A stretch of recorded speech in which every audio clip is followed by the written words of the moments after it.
O segundo debate diz respeito aos fundamentos do sistema de previdência social.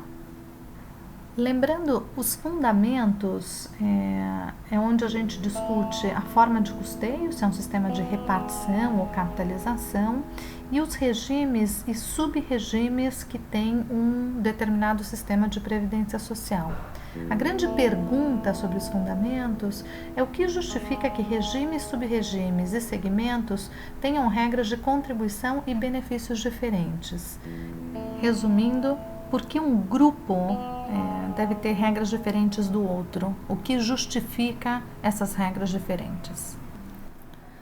Para pensar isso, consideramos importante que a gente faça uma reflexão sobre os critérios que podem ser considerados para se pensar uma segmentação.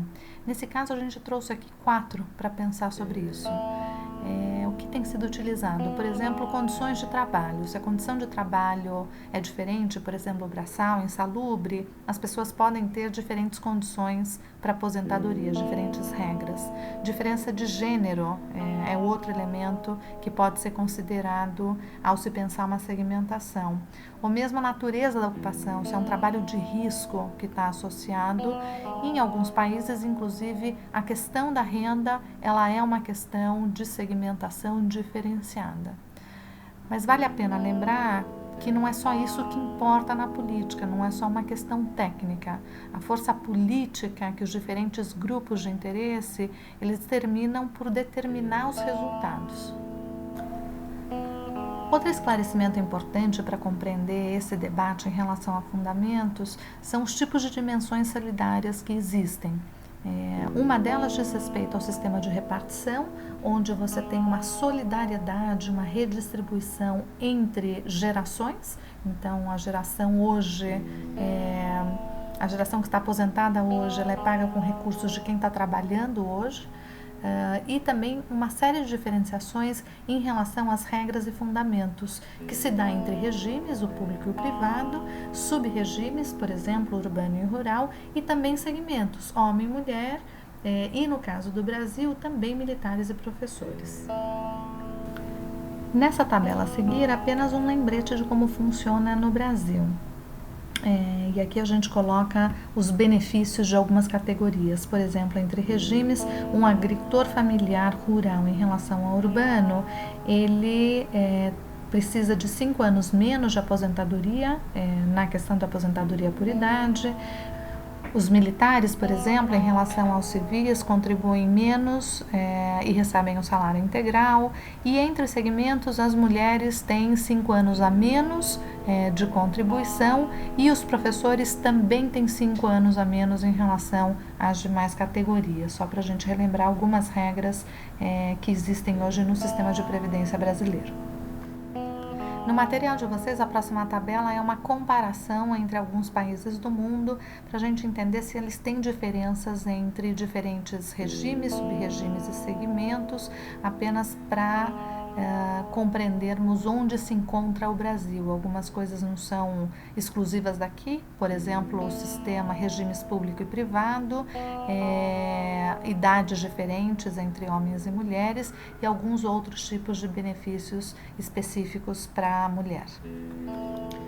O debate em torno dos fundamentos é o debate em relação à equidade ou igualdade do sistema. O que isso quer dizer?